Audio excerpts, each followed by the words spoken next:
Récemment, j'ai reçu 3 figurines Lego customisées, à savoir Einstein, Oppenheimer et un astronaute.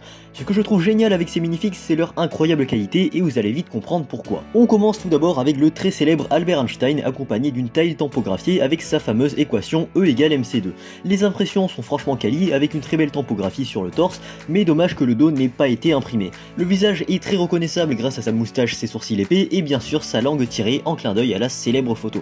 J'aurais apprécié cependant une deuxième tête avec une expression plus neutre car vous vous doutez bien qu'il n'a pas tiré la langue toute sa vie, mais sinon à part tout ça, la figurine reste une vraie réussite et c'est pour moi un 8 sur 10. Ensuite on a Oppenheimer qui est juste incroyable. Les tampographies sont superbes sur les jambes, le torse et la tête, bref, de partout. Certes les bras ne sont pas imprimés mais c'est largement compensé par les détails sur le côté ainsi que l'arrière des jambes, chose que Lego fait très rarement. La tenue est fidèle à celle du film avec sa veste, chemise, cravate et son fameux badge K symbolisant son rôle dans le projet Manhattan.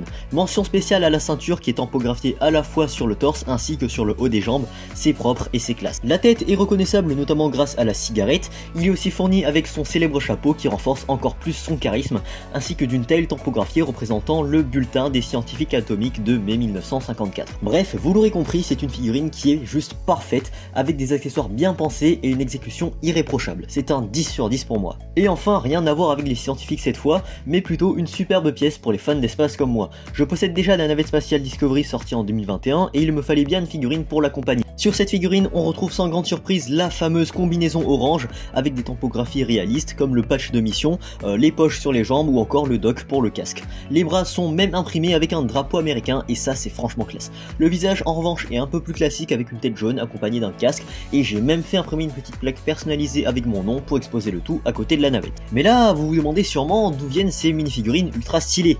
Eh bien c'est simple, elles viennent toutes de la marque Minifix.me. Minifix.me c'est quoi? C'est une entreprise britannique spécialisée dans la customisation de figurines Lego fondée par Caroline et Nick, un couple de passionnés. A l'origine, ils créaient des mini-mois pour leurs proches avant de professionnaliser leur activité, notamment après une collaboration avec des athlètes paralympiques. Depuis 2012, la marque propose une large gamme de produits, principalement des figurines customisées à partir de pièces officielles Lego, mais aussi des mini-builds, des dioramas et de nombreux accessoires. Vous pouvez bénéficier de 10% de réduction en cliquant sur le lien qui se trouve en description. Et j'ai donc reçu mes figurines dans un colis très soigné contenant 2 flyers et 3 petites boîtes bleues, façon boîte d'allumettes renfermant chacune une mini-figurine. Alors c'est bien beau de vous présenter les figurines, mais je ne voulais pas m'arrêter là. J'ai donc décidé de construire 2 dioramas pour les scientifiques. Premièrement, j'ai voulu m'inspirer du film de Christopher Nolan sorti en 2024 en recréant la scène où Oppenheimer prépare la toute première bombe nucléaire de l'histoire, la bombe gadget. J'ai remarqué qu'il y a très peu de mocks Lego basés sur ce film, donc j'en ai profité d'avoir la figurine customisée pour faire un truc vraiment quali.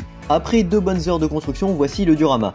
On y retrouve la bombe en cours d'assemblage dans un décor avec une structure en bois recouverte de tôle métallique pour donner de la profondeur. Je dirais que la partie la plus chiante de la construction a été de raccrocher les différentes ficelles dans tous les sens pour vraiment être fidèle à la réalité. J'ai aussi pensé à rajouter une petite caisse d'outils pour que le diorama ne soit pas vide non plus. Et puis voilà, c'est une interprétation directe de cette scène du film, mais ça reste simple et efficace. Attendez, je mets la vidéo en pause pour vous dire que vous êtes près de 70% à regarder mes vidéos sans être abonné, donc si vous aimez ce genre de contenu, abonnez-vous pour ne rien rater.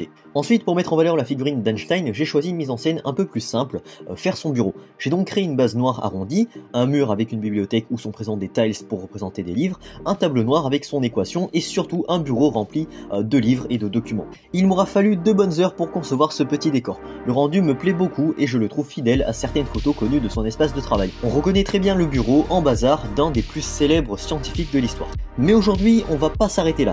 J'ai voulu aller plus loin en créant un 3e diorama qui fusionne les 2 précédents. Je me suis basé sur la scène du film où Einstein et Oppenheimer discutent au bord d'un lac. C'est d'ailleurs une des rares scènes du film où on voit Einstein et Oppenheimer réunis. Ici, le diorama est un peu plus grand car c'est la taille qui compte. J'ai sans grande surprise représenté le lac bordé d'herbe avec un peu de végétation, quelques arbres pour un peu de profondeur pour pas que le diorama soit vide, et on retrouve ici sans grande surprise nos 2 protagonistes discutant calmement au bord de l'eau. Bon, outre le fait que je suis assez nul pour faire de la végétation en Lego, j'ai quand même essayé de représenter une scène où on voit encore une fois nos 2 personnages ensemble, chose qui est quand même assez rare dans le film. Et puis voilà, faire un diorama un petit peu plus grand, mais pour mettre les 2 figurines ensemble, c'est pas un diorama très sophistiqué, mais au moins on reconnaît la scène directement pour ceux qui ont vu le film Oppenheimer. Et voilà, il est temps de conclure cette vidéo un petit peu originale de ce que j'ai l'habitude de faire sur YouTube. C'est un projet qui me tient vraiment à cœur et que j'ai adoré réaliser. Je remercie encore une fois Minifix.me pour leur contribution. N'hésitez pas à cliquer sur le lien en description pour profiter de 10% de réduction. Le code promo s'applique automatiquement lorsque vous achetez directement après avoir cliqué sur le lien. Si la vidéo vous a plu, pensez à laisser un like. Si elle ne vous a pas plu, de toute façon vous n'êtes plus en train de la regarder. N'hésitez surtout pas à vous abonner pour me soutenir et activer la cloche pour ne rater aucune de mes futures vidéos. Bref, c'était Ilan Brix, ciao.